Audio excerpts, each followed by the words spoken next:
Hello, let's talk about Punnett square. But what is a Punnett square? So basically, Punnett square is a diagram that helps us predict the possible genetic outcomes of a cross between two parents.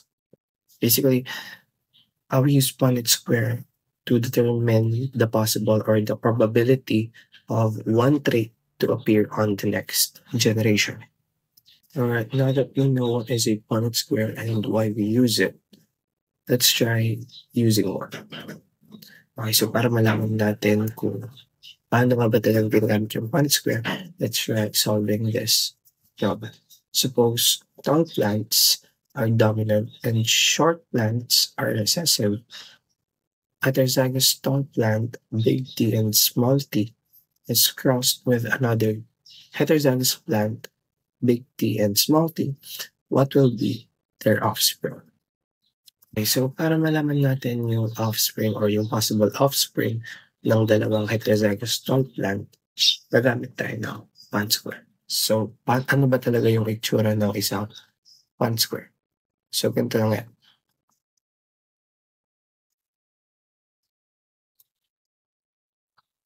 So, a Punnett square should look like this. Okay, so the next thing that we want to do is to determine the genotypes of the parents. It says here that both parents are heterozygous, meaning they have the genotype big T and small t, big T and small t. So this tells us that yung dalawang parents ay parehong may allele for tall, which is represented by capital T, and they also have an allele for short, for shortness, which is represented by small letter t. Now that we know the alleles of the parents, let us set up our Punnett square. So to do that, we are going to simply write down the alleles of the parents on the top side or on the top side of the Punnett square and on the left side. So big T, small t, big T, and small t. So the next thing that we're going to do is to fill up the Punnett square, and we are going to do so by combining the alleles from the top side and from the left side. So on this box, meron tayong dalawang big T. On this box, meron tayong big T galing sa taas and small t galing sa gilid. So dito meron tayong big T galing sa gilid and small t galing sa taas. Small t sa gilid or small t galing sa gilid and small letter t galing sa taas. So that's how we fill up our Punnett square. Alright, now since we have filled our Punnett square, the next thing that we're going to do is to interpret the results. So, burahin ko muna to.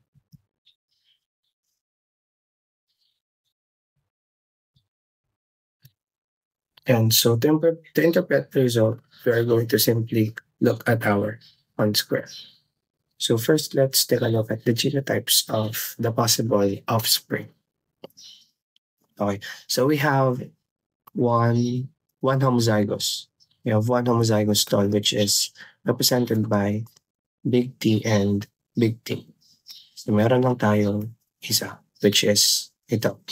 Now let's take a look at other genotypes. We have big T and small t, which is a heterozygous tall plant. So ilan ba sila? We have 1 and 2. We have 2, and lastly we have a homozygous recessive short, which is represented by the genotype small t and small t. So meron lang tayong isa.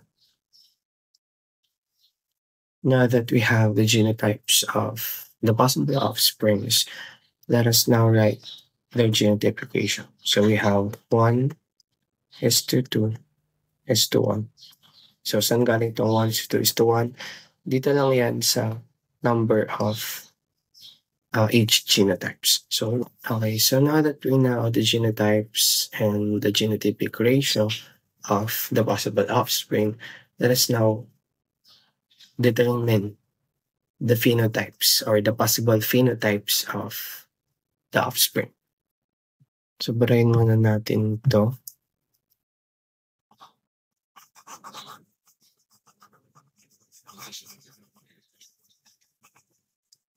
Okay. So, para malaman natin yung mga phenotype ng possible offspring, dapat alam natin yung dominant and recessive trait. Okay, so magbe-base tayo sa point square natin. So sa first box, meron tayong dalawang capital letter T. So big T and big T. Okay, so itong tatandaan nyo kapag nag-i-interpret tayo ng point square. Basta merong big letter T or merong big letter, ibig sabihin may presence doon ng dominant trait. And kapag merong presence ng dominant trait, ang may express palagi ay yung dominant allele. In this case, ang dominant allele natin, tol. So lahat ng box sa Punnett square natin na may capital letter T ay magiging tol.